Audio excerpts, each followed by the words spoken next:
Senator McGillvray misquotes the Constitution and misstates the facts surrounding an Article 5 convention. While he says it's very important to read what the Constitution actually says, he quotes something other than what the Constitution says. The Constitution says that the Congress, when the states apply, Congress calls a convention. Let's hear from Senator McGillvray on the floor on the passage of SJ2. I want to read Article 5 because it's important what it says and what it doesn't say.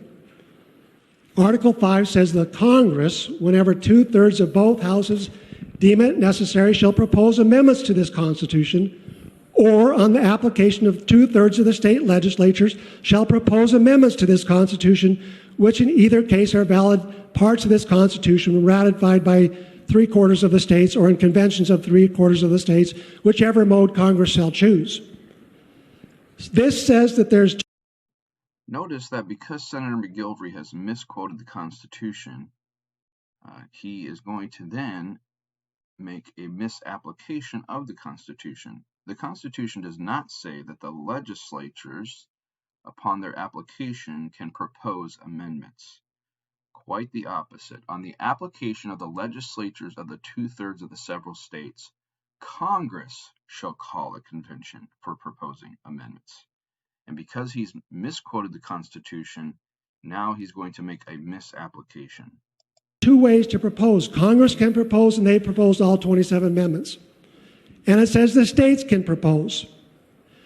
The original idea of Article 5 happened at the Constitutional Convention of 1787, where George Mason stood up and said, listen, guys, he may not use those words, but he said something like that. He said that there will be a point in the history, in the future, where Congress will become oppressive. And the current text of Article 5 at that time had Congress in charge of both modes of proposing amendments.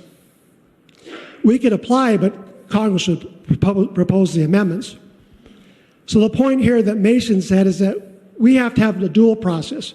We have to have a process where Congress can propose. We also have to have a process where the states can propose and do that in convention.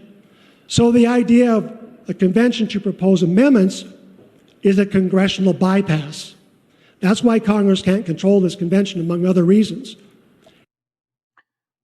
Which is clearly, factually, a misrepresentation of the facts. Congress, whenever 2/3 of the houses deem it necessary, propose amendments, as he said. But then, when the states want to have a convention, they apply for the convention, and it's Congress that calls the convention for proposing amendments. It is not a congressional bypass.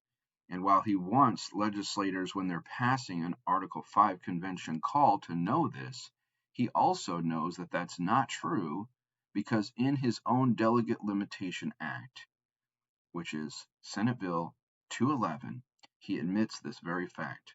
Article 5 of the United States Constitution obligates Congress to call a convention, not the states. The states don't call the convention. Congress calls the convention for proposing amendments. Senator McGillvray has misquoted the Constitution, and he wants you to believe that it's going to be the states who are going to be in control.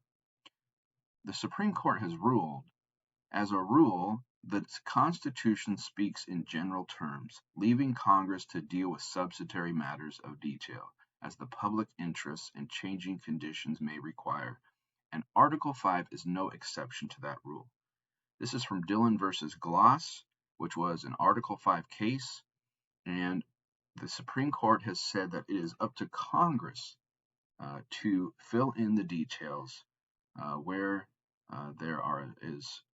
details need to be filled in. It's not the states that are going to be in control. It is still Congress is in control of both the convention method and when they themselves propose amendments.